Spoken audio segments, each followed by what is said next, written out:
News today Tamil நேயர்களுக்கு வணக்கம். நான் லோகநாதன். இன்று நம்மோடு சிறப்பு விருந்தினராக கலந்து கொள்ள இருப்பவர் மூத்த செய்தியாளர் தேவேந்திரன் நம்மோடு இருக்கிறார். அவரிடம் சில கேள்விகளை முன்வைக்கலாம். அண்ணா வணக்கம். வணக்கம். திமுக ஆட்சி காலத்தில் இந்த சொத்துக்களை அபகரிக்கிற விஷயம் ரொம்ப ஃபெமிலியராக நடந்தது. முன்னாள் மறைந்த முதலமைச்சர் ஜெயலலிதா அந்த சொத்துக்களை மீட்பதற்காக ஒரு தனிப்படையை அமைச்சாங்க, ஒரு குழு உருவாக்குனாங்க, ஒரு விங் உருவாக்கி இந்த மாதிரி ஆட்டையை போடுறவங்களுடைய சொத்தெல்லாம் பிடுங்கி அப்போ எப்படி கொள்ளடிச்சாங்களோ எல்லாம் உடனே எடுத்துன்னு டக்குன்னு ஒப்படைச்சிட்டு போனாங்க. அந்த மாதிரி ஒரு சூழ்நிலை இந்த தாவக ஆட்சியில் வரணும் அப்படின்ற ஒரு நிலைக்கு இப்போ தள்ளப்பட்டிருக்கு. குறிப்பாக சொல்லணும்னா ஒரு 2 இடங்களில் கிட்டத்தட்ட 302 ஏக்கருக்கு மேலே ஆட்டையை போட்டு சேல்ஸ் பண்ணியிருக்கிறதா தகவல் கிடச்சிருக்கு. குறிப்பாக அமைச்சருக்கு ஒரு புகார் வந்திருக்கு. இது போன்ற விஷயங்கள் நிறைய நடந்திருக்கு. குறிப்பாக சொன்னால் சென்னை அடுத்த பகுதிகளில் நிறைய நடந்திருக்கு. இந்த புழல் பக்கத்தில் ஒரு கிட்டத்தட்ட 300 ஏக்கரும், ஆவடி பக்கத்தில் ஒரு 2.5 ஏக்கரும் இது போன்ற அரசுக்கு வருவாயிட்டக்கூடிய நிலங்களை திருட்டுத்தனமாக விற்பனை செஞ்சுருக்காங்க. என்னென்ன நிகழ்வு எப்படின்னு சொல்லுங்கள். புழல் பக்கத்தில் விலாங்காடு பாக்கம் பஞ்சாயத்து ஊராட்சிக்கு உட்பட்ட இடங்கள் ஒரு 300 ஏக்கர் இருக்குது ஏறக்குறைய. அதாவது குளம் குட்டை சார்ந்த இடங்களும் இருக்குது. புறம்போக்கு இடங்களா?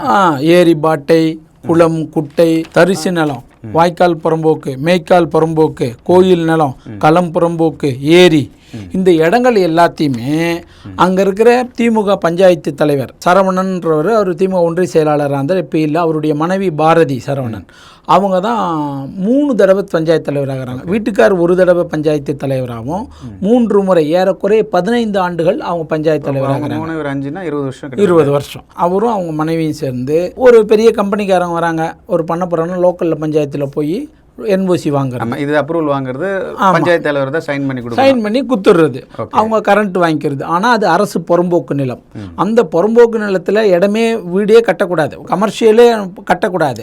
இவர் 1 2 3 கட்டிக்கிறது எல்லாமே நான் பார்த்துக்கிறேங்க. நம்ம எம்எல்ஏ எல்லாம் அப்ரூவல் யார் தரணும்? அரசு அதிகாரி. இல்லை, அது சிட்டிக்குள்ளே வருது, சிஎம்டிஏ தரணும், என்ஓசி தரணும். இது எல்லாம் தராமலேயே இந்த பஞ்சாயத்து தலைவர் திமுக எம்எல்ஏ சுதர்சனம் நம்மாலுங்க, நம்ம சொன்னா கேட்பார், அதெல்லாம் ஒன்றும் வராது. எம்எல்ஏ உடந்தையா? ஆமாம், அமைச்சர் நம்ம அண்ணன் சேகர் பாபு, அதனால ஒண்ணுமே பண்ண முடியாது, நீங்க பண்ணுங்க அப்படின்னு சொல்றது. இதுல சேகர் பாபு இன்வால்வ். ஆமா.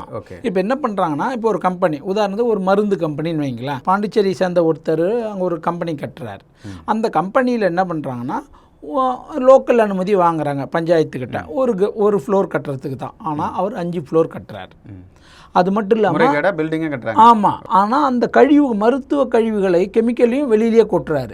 அது மூலிமா காற்று பரவி, இப்போ கூட ஒரு 6 மாதத்துக்கு முன்னாடி அந்த பகுதி ஃபுல்லாக மாசு பரவி நிறைய மக்கள் மயக்கம் போட்டு விட்டாங்க. எல்லா செய்திகள்லையும், தொலைக்காட்சிகளும் அந்த செய்தி வந்துச்சு. இவங்களுக்குலாம் பிரச்சனைலாம் இல்லை, எதுவாக இருந்தாலும் இவங்களை விற்று காசு எடுத்துக்கணும், அவ்வளோதான். ஒரு தவறுதலாக ஒரு அப்ரூவல் கொடுத்துட்டு காசு வாங்கிக்கணும். எவனை பற்றியும் கவலை இல்லைங்க, எனக்கு தேவை காசு. இது என்னன்னா, இந்த அரசியல்வாதிகள் தப்பிச்சு போயிட்டான், கையெழுத்து போட்டான் பார் அதிகாரி, அவன் மாட்டிக்கிட்டான். இதில் என்னன்னா, செல்வம்ங்கிறவர் சென்னை உயர்நீதிமன்றத்தில் வழக்கு போடுறாரு. 3 கலெக்டருங்க, ஏற்கனவே திருவள்ளூர் மாவட்ட கலெக்டர் அந்த ஆல்ஃபி ஜான் வர்கீஸ் அவர் இருக்கும்போதும் வழக்கு போட்டாங்க. அப்பவும் கோர்ட் நடவடிக்கை எடுக்க சொல்லி உத்தரவு போட்டுச்சு. அவர் போனதுக்கப்புறம் டாக்டர் உமாசங்கர்னு ஒரு கலெக்டர் வந்தார். அவர் வந்தப்போ ஹைகோர்ட்டு உத்தரவு போட்டுச்சு, முறை தவறிய கட்டிடங்களை இடிங்க, உடனடியாக அதை அப்ரூவலில் ரத்து பண்ணுங்க. இவர் சொன்ன உடனே போய் பார்த்தாரு, அவ்வளோதான். அதுக்கப்புறம் விட்டார். அதுக்கப்புறம் வந்த கலெக்டர் பிரதாப்னு ஒருத்தர், ரொம்ப யங்கு, ஆமாம் யங்கு, நல்லா பண்ணுறாங்க. அவர் அச்சு எல்லாத்தையும் வயிற்று சாப்பிட்டே போயிட்டாரு. அது தனி கதை. இவர் ஊழல் பண்ணிருக்காரு. ஆமாம், இவர் பண்ண கதை பார்த்தீங்கன்னா அது பெரிய கதை. அவர் மேலே சிபிஐ என்கொயரியே வைக்கலாம், அவ்வளோ பெரிய கதைக்குது. அது ஒரு பக்கம் இருக்கட்டும். இவரும் எந்த நடவடிக்கையும் இல்லை. உயர்நீதிமன்றத்தில் வழக்கு போட்ட செல்வம், நீதிமன்றம் என்ன சொல்லுதுன்னா, ஒரு அட்வொகேட் கமிஷனை அமைச்சு அவங்க எல்லாமே தப்பு பண்ணிக்கிறாங்க, நடவடிக்கை எடுக்கணும்னு அவங்க கோர்ட்டுக்கு அறிக்கை கொடுத்துட்டாங்க. அந்த அறிக்கை வாங்கின சென்னை உயர்நீதிமன்றம் உடனடியாக 6 மாத காலத்துக்குள்ள ஆக்கிரமிப்புகளை அகற்றணும்னு உத்தரவு போட்டுச்சு. இது வரைக்கும் அகற்றலை. அப்போ நம்ம கோர்ட் நடவடிக்கைகளை முறையாக செயல்படுத்தலைன்னு சொல்லிட்டு அலிகேஷன் வழக்கு போடலாம். அப்பீல் போகிறாரு, நீதிமன்ற அவமதிப்பு வழக்கம் தொடர்றாரு. அப்போ கூட இந்த அதிகாரிகள் பயப்படல, திமுக ஆட்சி இருக்குதுன்னே நினச்சிட்டு இருக்காங்க இன்னும் கூட. முதல்வர் விஜய் முதல்வர் ஆயிட்டார்ன்றதே இவனுக்கு ஞாபகம் இல்லை. புரியுதுங்களா? போன ஆட்சியில் என்னது அதே மாதிரி தான் இவர் ஃபாலோ பண்ணுறாரு. இல்லை, அப்படி இல்லை. இந்த விஷயங்கள்லாம் முதலமைச்சருக்கு போய் சேரல. உளவுத்துறை மந்தமாக செயல்படுது. உளவுத்துறையே திமுக ஆதரவாளர்களாகவே இருக்கிறாங்க. இப்போது நல்ல அதிகாரி தானே போட்டிருக்காங்க அரசாங்கருக்கு. ஆமாம், ஒரு உளவுத்துறையில் நல்லா செயல்படுவார்னு ஒரு நம்பிக்கையோடு போட்டிருக்காங்க. இப்போவும் அந்த தவறு நடக்குதா? அவர் மிகச்சிறந்த அதிகாரின்றதுல அதுதான் கேட்குறேன். இல்லை உளவுத்துறை வந்து சரியாக செயல்படலைன்னா அஸ்ராகார் தலைமையில் ஏறுங்குது. இவர் இன்னும் வந்து இவங்களை வந்து கண்டுபிடிக்காம இருக்காரா? அப்படி இல்லை, நான் அப்படி சொல்ல வரல. அப்படி இல்லவும் இல்லை. அவர் ரொம்ப நல்ல மிகச்சிறந்த அதிகாரின்னு ஊருக்கே தெரியும், தமிழ்நாட்டுக்கே தெரியும். கரப்ஷன் இல்லாத அதிகாரி. அவருக்கு லஞ்சம் கொடுக்க வந்த ஆள் மேலேயே வழக்கு போட்டு உள்ள தள்ளினவர்.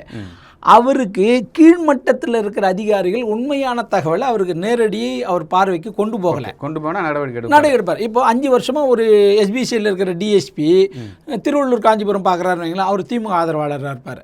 ஆனால் இவர் வந்தது இப்போ நேர்மையான ஆதரவு அதிகாரி, இப்போ நம்ம மாட்டிக்கூடாது இருக்கிறத சும்மா அப்படி பாலிஷ்டாக சொல்வார், உண்மையை சொல்ல மாட்டார். அப்போது அவர் வந்து அரசுக்கு எதிராக இருக்கிறாரு. அதிகாரிகளும் போலீஸ்காரர்களும் எல்லாருமே சேர்ந்து தான் இந்த திருட்டில் ஈடுபட்டிருக்காங்க. ஆமாம், எல்லாருக்கும் தொடர்பு உண்டு.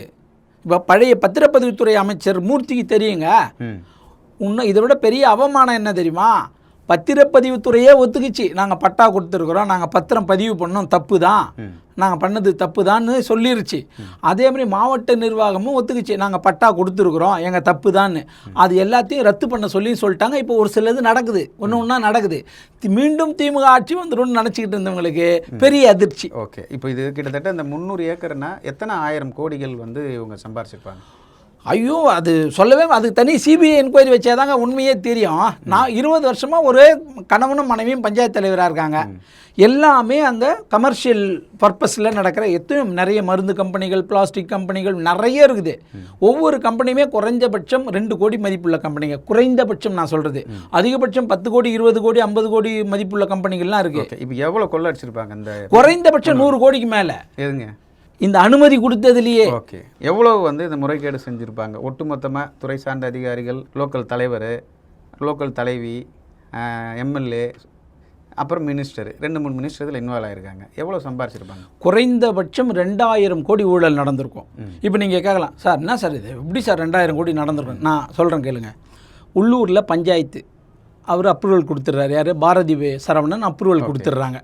அவங்க என்ன பண்ணாங்கன்னா, இங்கே பிடிஓ கிட்ட வந்து அனுமதி வாங்கணும், பிடிஓக்கு கமிஷன் தரணும், அங்கே இருக்கிற மேனேஜருக்கு கமிஷன் தரணும், ஏபிடிஓவுக்கு கமிஷன் தரணும். குறைந்தபட்சம் 5 லட்சம் 5 லட்சம் 3 லட்சம் 8 லட்சம் ஒரு 10 லட்ச ரூபா தரான்னு வச்சுங்க. அதுக்கப்புறம் சிஎம்டிஏக்கு போனால் சிஎம்டி அதிகாரிகளுக்கு லஞ்சம் தரணும். அப்புறம் மாவட்ட கலெக்டர், பிடி, ஏடி பஞ்சாயத்துக்கு கலெக்டருக்கு தரணும். அப்புறம் லோக்கலில் ஒன்றிய செயலாளருக்கு தரணும். அதுக்கப்புறம் எம்எல்ஏக்கு தரணும். அப்புறம் அமைச்சருக்கு தரணும். 7 பேர் வந்துடுறாங்களா? அப்போது ஒரு 2 கோடி ரூபாய் கம்பெனி நடத்தணும்னு நினைக்கிறவர் 7 பேருக்கு கமிஷன் கொடுத்தாருன்னா ஆளுக்கு 2 லட்சம்னா கூட 7 2 14 லட்ச ரூபா. ஒரு குறைந்தபட்சம் சொல்கிறேன். அதிகபட்சம் பார்த்தா அது ஒரு 50 கோடி கிட்ட கூட போகணுங்களா. ஒரு குறைந்தபட்ச தகவலுக்காக சொல்ல வர பதிவு பண்ணுறேன்.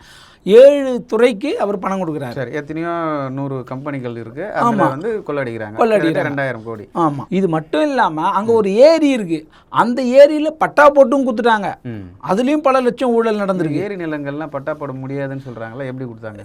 பஞ்சாயத்து தலைவரே சொல்கிறார், நான் பார்த்துக்கிறேன், நான் தான் ஏன் பஞ்சாயத்து தலைவர், நான் தான் ஆளுங்கட்சி, நான் தான் ஒன்றிய செயலாளர், எங்கள் கட்சி எம்எல்ஏ சுதர்சனா, நான் சொல்கிறேன் போடு, மேனுவல் பட்டா போட்டு தராங்க. Okay, fine. நல்லா கேட்டுங்க, ஆன்லைன் பட்டா இல்லை, மேனுவல் பட்டா கையிலே எழுதி கொடுக்கலாம். நம்ம ஊரில் சொல்லலாம், கிராமத்தில் சாத்தியம் இல்லையே இப்போ மேனுவல் பட்டாக்கு. இப்போ இல்லைங்க, கடந்த ஆட்சியில் கொடுத்துக்கிறாங்க. நான் இன்னைக்கு சொல்லலையே, கடந்த ஆட்சியில் 3 கலெக்டர்கள் நடந்த விஷயத்தில் தான் நான் சொல்லிக்கிட்டு இருக்கேன். ஓகே, புழல் பக்கத்தில் நடந்த ஒரு விஷயம். ஆவடி சரகத்துக்குள்ள உட்பட்ட பகுதியில் ஒரு 2.5 ஏக்கர் நிலத்தை அனுமதியை வாங்காமல் விற்பனை செஞ்சுருக்காங்க. இது ஒரு முறைகேடு நடந்திருக்கு. இது நமக்கு வந்த ஒரு தகவல். இது வந்து ஒரு கம்ப்ளைண்ட்டாக வந்து அமைச்சருக்கு போயிருக்கு, பத்திரப்பதிவுத்துறை அலுவலருக்கு, ஐஜிக்கும் போயிருக்கு. நமக்கு வந்து ஒருத்தர் அமைச்சிருக்கார். இதை பற்றி நம்ம பேச போகிறோம். இப்போது கிட்டத்தட்ட திமுகவின் மோரை ஊராட்சி மன்ற முன்னாள் தலைவர் திவாகரன் என்பவர் வந்து ஆவடி பக்கத்தில் இருக்கக்கூடிய ஒரு 2.5 ஏக்கர் நிலத்தை வந்து அப்ரூவலே வாங்காமல் இப்போ விற்பனை பண்ணியிருக்கார். கிட்டத்தட்ட ஒரு 20 கோடிக்கு மேலே அந்த நிலத்தினுடைய மதிப்பு. நமக்கு அனுப்பின இந்த ஒரு தகவல் என்ன, யாருன்னா ஆவடியை சேர்ந்த வழக்கறிஞர் குணசேகரன் அவர் வந்து இந்த ஒரு கம்ப்ளைண்ட் கொடுத்துருக்கார். இது எப்படி அப்ரூவல் வாங்காமல் ஆவடி சரங்கத்தில் ஒரு சிஎம்டிஏ அப்ரூவல் வாங்கி தான் விற்பனை செய்ய முடியும் ஒரு நிலத்தை, 20 கோடி மதிப்புள்ள ஒரு நிலத்தை எப்படி அதிகாரிகள் கொடுக்குறாங்க? இப்போ நம்ம நார்மலாகவே போய் ஒரு பட்டா கொடுங்கன்னு கேட்டால் 1008 கொஸ்டின் கேட்குறாங்க. 5 வருடம் குறைந்தபட்சம் அந்த இடத்துல வசிச்சிருக்கணும், உங்களுக்கு வந்து இபி லைன் இருக்கணும், அது இல்லாமல் ரேஷன் கார்டு அங்கே இருக்கணும், அது இல்லாமல் சமையல் எரிவாயு அட்டை இங்கே வச்சுருக்கணும். இப்படி இருந்தால் தான் வெறும் 3 சென்ட்டுக்கு மட்டும்தான் வந்து பட்டா தராங்க. இந்த நிலையில் எப்படி 2.5 ஏக்கருக்கு வந்து அனுமதியே இல்லாமல் விற்பனை செய்யறதுக்கான ஒரு முறையை பயன்படுத்தியிருக்காங்க. இது வந்து நார்மலாக நம்ம பட்டா வாங்கினா இந்த இடத்த அரசு நிலத்தை தான் வந்து இவங்க விற்பனை செஞ்சுருக்காங்கன்னு ஒரு தகவல் இருக்குது. எது உண்மை, என்ன நடந்துச்சு, எப்படி இவங்க விற்றாங்க, அனுமதி எப்படி கொடுத்தாங்க, இது துறை சார்ந்த அதிகாரிகள் நிறைய பேர் இதில் இன்வால்வ் ஆகியிருக்காங்க. மோரை கிராமம் சர்வேராக பணியாற்றிய திரு கோபி என்பவரும், திமுக மோரை ஊராட்சி மன்ற முன்னாள் தலைவர் திவாகன் என்பவரும் மற்றும் அவர்களின் குடும்பத்தார் சேர்ந்தவர்களும், குறிப்பாக சொல்ல வேண்டுமென்றால் அசோக்குமார், ராகுல், பரத் என்று சுமார் 10 பேர் கொண்ட கும்பல் இந்த மோசடியில் ஈடுபட்டிருக்கிறதா சொல்லி ஒரு கம்ப்ளைண்ட் கொடுத்துருக்காங்க. இந்த 2.5 ஏக்கருடைய மதிப்பு இன்றைய மதிப்பு 20 கோடிக்கு மேலே. இதை எப்படி விற்றாங்க? இதில் இந்த சப் ரிஜிஸ்டர் வந்து ஆவடி சப் ரிஜிஸ்டர் துணை போயிருக்காரு. அது இல்லாமல் வந்து பல அதிகாரிகள் வந்து இதுக்கு பட்டா வாங்கியிருக்காங்க. எப்படி நடந்தது, எப்படி இதுக்கு பட்டா வாங்க முடியும்? ஏற்கனவே நடந்தது தான். அங்கே புறம்போக்கு நிலத்தெல்லாம் விற்று பட்டா போட்டு கிட்டத்தட்ட 300 ஏக்கர் ஆட்டையை போட்டிருக்காங்க. இப்போ அதே திமுக சார்ந்த நபர் தான் இங்கேயும் அந்த வேலையை பார்த்துருக்காரு, முன்னாள் ஊராட்சி மன்ற தலைவர். இதனுடைய பின்னணி என்ன, எப்படிலாம் இப்படி நடந்திருக்கு இந்த முறைகேடு? இது தொடர்பாக எனக்கு எந்த தகவலும் தெரியாது. ஆனால் மேலோட்டமாக வந்து எங்களுடைய அலுவலகத்துக்கு ஒரு புகார் வந்திருக்கு. அதில் என்ன சொல்கிறாங்கன்னா, இது வந்து ஒரு விவசாய நிலம் ஒருத்தர்கிட்டருந்து இவங்க வாங்குறாங்க. இவங்க வாங்கி என்ன பண்ணுறாங்கன்னா, விவசாய நிலத்தை கமர்ஷியல் லேண்டாக மாற்றி விற்பனை செய்யணும், லேஅவுட் பண்ணணும்னா சிஎம்டி அப்ரூவல் வாங்க. எப்படி சிஎம்டி அப்ரூவலே வாங்கலை. அப்போ என்ன பண்ணுறாங்கன்னா, இவங்க சப் ரிஜிஸ்டாரை கையில் வச்சுக்கிறாங்க. கையில் வச்சுக்கிட்டு அவங்க பணத்தை கொடுத்து பதிவு பண்ணிக்கிறாங்க. இன்னொரு விஷயம் என்னடான்னா, அதில் ஒரு பொது பயன்பாட்டுக்கு 1 சதுர அடி நிலம் கூட விடலைங்கிறது தான் அதில் குற்றச்சாட்டு. ஒரு 2.5 ஏக்கர் இடம் வாங்கினா குறைஞ்சபட்சம் ஒரு 10 15 சென்ட் விளையாட்டுக்காக கவர்மெண்ட்டுக்கு ஒப்படைக்கணும். இது வந்து புரோட்டோகால் ப்ரொசீஜர். ஆமாம், இது எதுவுமே அவங்க வந்து செயல்படுத்த ஒரு சதுர அடி நிலம் கூட விடலை. அதுதான் இதில் குற்றச்சாட்டே. அவ்வளோ பெரிய ஆளா இந்த ஊராட்சி தலைவர்? ஏங்க அங்கே மோரைங்கிறதே ஆம்ஸ்ட்ராங் காலத்து ரங்கநாதன் காலத்துலேருந்தே பேர் போன இடம். ஒரே இடம் 10 பட்டா இருக்கும். ஒரே பேரில் 10 தடவை ரிஜிஸ்டர் வேலையில் இருக்காங்களா இவங்க? தொழிலே இவங்களுக்கு இதுதான். ஒரு 10 பட்டா மாற்றி அந்த விலங்கு சொத்தை மாற்றி அப்படி விற்பனை பண்ணி போயிட்டே இருக்குது. சுப்பிரமணியன் ஒருத்தர் வாங்கியிருப்பார் 1980. அது 10 கை மாதிரி முனுசாமின்னு பேர் இருக்கும் கடைசி பத்திரம். அது 2023 பண்ணியிருப்பாங்க, இல்லை 25 பண்ணியிருப்பாங்க. வேற ஒருத்தர் போய் பதிவு பண்ணுறாங்க. ஆமாம், நீங்கள் அங்கே வீடு கட்ட போனீங்கன்னா ரவுடி பசங்க கத்தி தூக்கின்னு வருவான். அதனால் வானான்னு ஓடுவான், இல்லைன்னா கொடுக்கறத வாங்கின்னு ஓடிடுவான். ஒரு ஆம்ஸ்ட்ராங் கூட இருந்த ஒரு பெரிய வக்கீல் இப்போ அந்த பஞ்சாயத்து வேலையை பண்ணுகிறாரு. போயின்னா கத்தி தூக்கின்னு வருவான். ஏன் உயிர் பயந்துக்கிட்டே கொடுத்த வரைக்கும் வாங்கின்னு ஓடிடுவான். நமக்கு என்ன, இவங்கெல்லாம் இந்த மாதிரி தான் வேலை பண்ணுகிறாங்க. இதில் அரசு ஊழியராக இருக்கிறவனே இறங்கி வேலை பார்க்குறாங்க. இவங்கெல்லாம் என்ன கணக்கில் பண்ணாங்கன்னா, அடுத்த ஆட்சியும் நம்ம தான், மீண்டும் ஸ்டாலின் வேண்டும் ஸ்டாலின் நம்ம பண்ணிடலாம் அப்படின்னு நினச்சி பண்ண வேலை பண்ணிட்டு இருக்காங்க. ஓவர் கான்ஃபிடென்ட்ல தான் முன்னாள் முதலமைச்சர் தோத்துட்டு போயிட்டாரு. இது இவனுங்களுக்கு தெரியல. இனிமேல் எவனுமே வரமாட்டான், நம்ம வைக்கிறது தான் சட்டம்னு. ஏன் சட்டம்னு ஒன்று இருக்குது. நீ கொள்ளடி திருடு ரைட், மாற்றில. ஆமாம், ஜெயிலுக்கு போனால் அவங்கள சேர்ந்து தான். இப்போ இந்த மாதிரி அரசியல்வாதிகள் தப்பிச்சிருவான், அதிகாரி மாட்டிக்குவான், அவன் ஜெயிலுக்கு போவான். இப்போ அந்த சப் ரிஜிஸ்டரை மாற்றிட்டாங்க. அந்த ஆவடி சப் ரிஜிஸ்டரை மாற்றிட்டாங்க. இப்போ இந்த அடுத்த சப் ரிஜிஸ்டர் வந்தால் கேன்சல் பண்ணலாம். அவங்க உயர் அதிகாரிகள்லாம் பெட்டிஷன் போட்டிருக்காங்க, ஐஜிக்கு போட்டுக்கிறாங்க, துறை அமைச்சருக்கு போட்டிருக்காங்க, முதலமைச்சருடைய தனித்துறை செயலாளருக்கு புகாராக கொடுத்துக்கிறாங்க. முதலமைச்சர்கிட்ட போட்டால் கண்டிப்பாக நடவடிக்கை எடுக்கணும். அதுக்கான ஒரு டீம் ஃபார்ம் பண்ணியிருக்காங்கல்ல. முதலமைச்சருக்கே மறந்துட போகுதுன்னு சொல்லி, ஏன்னா தமிழ்நாடு முழுக்க, அதனால முதலமைச்சருடைய பர்சனல் செக்ரட்டரி 1 2 3 3 பேருக்குமே அனுப்பியிருக்காங்க. பண்ணது எல்லாமே திமுக காரங்க. இது இல்லாமல் மாதரப்பாக்கம்னு ஒரு ஊர் இருக்குது, அது வந்து கும்மிடிப்பூண்டி பக்கத்தில் இருக்குது. அங்கேயும் இது மாதிரி அரசு புறம்போக்கு நிலம் வெறும் 200 ஏக்கர் இருக்குது. இந்த 200 ஏக்கரும் திமுக காரன் தான் மடக்கி வச்சிருக்கான். அவனுக்கு தான் பட்டா போட்டு விற்கிறான். ஆல்ரெடி செந்தில் பாலாஜிக்கு சம்மன் அனுப்பிச்சிருக்காங்க.